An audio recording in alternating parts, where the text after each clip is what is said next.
Jimmy. Yes. Richard. Welcome to the iTunes chat about The Hobbit. I just thought I'd start off by asking you, you've been shooting the film for about 2 years now, since principal photography started. When you went into this project, what were your expectations, and how have the results of the last 2 years varied from those expectations?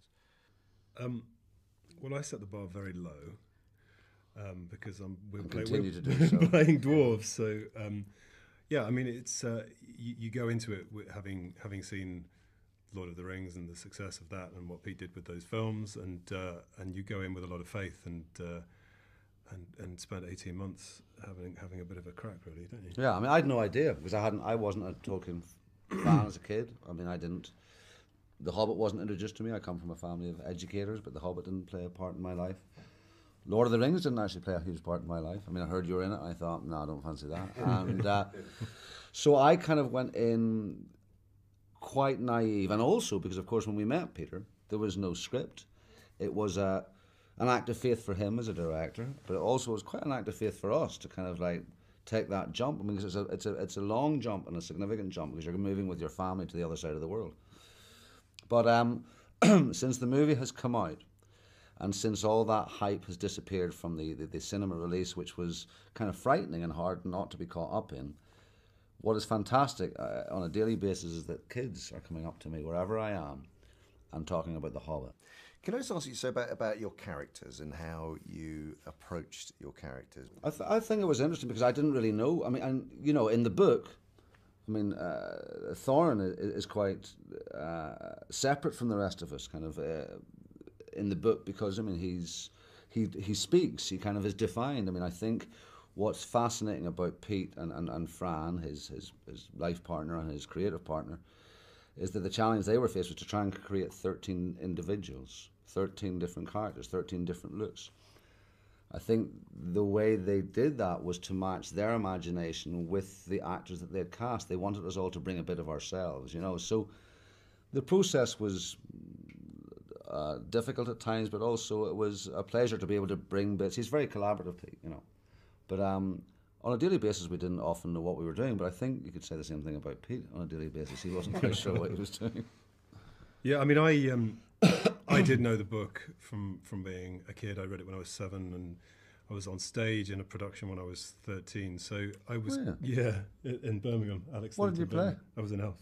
Oh. I was kind of tall and good lanky at the time. So yeah, I mean, I'd kind of grown up with the characters, but I was at the time I was more interested in Bilbo, and going back to it as an adult, focusing on Thorin was interesting because he's got a complicated psychology, and you know, I did go into other Tolkien works to see how that character evolved in his mind as a writer, and so there was a big body of work to look at. But as Jimmy said, you know, it becomes collaborative, and I really feel with Pete, Fran and Philippa that they hear their actors' voices and they start to write for them, and it evolves in a really brilliant way. And I remember that the scenes that we were doing in Bag End when Bofa has all that great stuff about the fire-breathing dragon and the teeth-like razors, and I remember there was a moment where it was about to be lost, when you totally sold it to them that it should remain, and it's one of those moments that you kind of remember in Bag End. And I think in terms of telling that long story, all of the investment that happened in Bag End is really going to pay off when it comes to the third film. I think that's right. Do you think, as a group, as the Dwarves, can you just explain, kind of try and explain to the iTunes audience what it was like on a day-to-day sort of level in terms of the dynamic of the group as actors and as characters? I mean, because what I think they maybe not appreciate is you probably never saw each other day in, day out as yourselves. No, I mean, you got the prosthetics on. I think that's a really good question, and we were surprised to catch sight of each other out of prosthetic. I mean, we recognised each other as dwarves more than we recognised each other as individuals and as actors.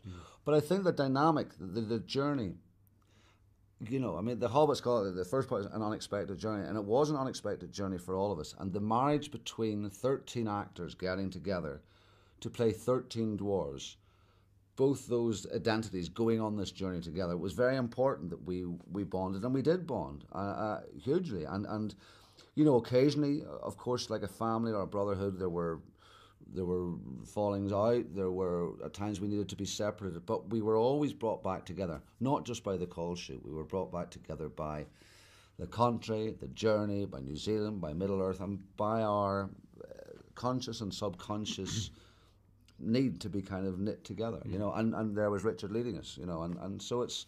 If I think about it in those terms, it's actually quite moving to me in a sense. You know, it's interesting how it, because of the, you know, what we were going through in terms of prosthetics and weight of costume, it became like a battle for survival. And I remember, everyone checking out each other's call times because that extra 10 minutes in bed meant so much. And I think because we all knew what each other was going through, there was a real camaraderie. Yeah. Peter is an incredibly, in my mind, an incredibly inclusive filmmaker in all respects, whether it be making it behind the scenes constantly to share with an audience and really show process, whether it's including the actors in a collaborative way in decision making about character. And I just wondered if you just Pete as a person and the energy that he brings to set every day, the normality of him as a human being with this kind of amount of responsibility on his shoulders. I mean, I think there's a complicated notion about that, though, because he is incredibly inclusive. He's incredibly collaborative. He is the fan, the biggest fan that got to make the movie, you know. Yet, I'm a 48-year-old man who was on a daily basis still quite in awe of him. You know, I mean, it's because he is incredibly inclusive, but you can't help but want to please him and want to kind of win his admiration. And I think it's a nice thing about him, but it is. He's a complicated soul, I think, because I mean he is this down-to-earth, Hobbity, Tolkien-esque kind of thrown together person, but who looks at it with a kid's eyes and a kid's wonder, but he's still in charge.